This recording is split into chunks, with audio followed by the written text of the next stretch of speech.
વલસાડના ખજરોડી ગામ નજીક રિક્ષા પલટી ખાઈ ગઈ। રિક્ષામાં સવાર 7 વ્યક્તિઓને ઈજા પહોંચી।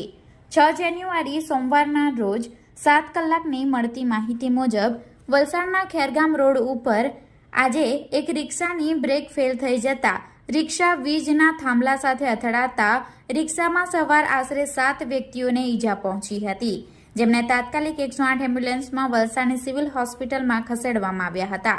આ બનાવને પગલે તાત્કાલિક સ્થાનિક રહીશો મદદ માટે દોડી આવ્યા હતા।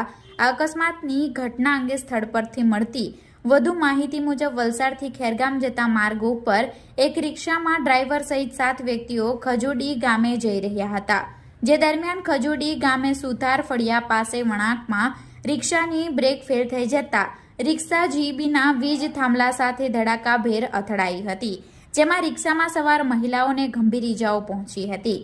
આ મહિલાઓ ઘરકામ કરી પોતાના ઘરે જઈ રહી હતી, જે દરમિયાન આ બનાવ બનવા પામ્યો હતો, જેમાં રિક્ષામાં સવાર મહિલાઓ સહિત રિક્ષા ચાલકને પણ ઈજાઓ પહોંચતા તમામને 108 એમ્બ્યુલન્સમાં વલસાડની સિવિલ હોસ્પિટલમાં ખસેડવામાં આવ્યા હતા।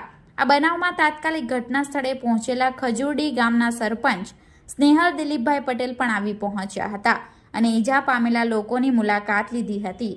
આ સાથે અકસ્માતમાં ઈજા પામનાર અન્ય પેસેન્જરોને વલસાડની ખાનગી હોસ્પિટલમાં સારવાર માટે ખસેડવામાં આવ્યા હતા।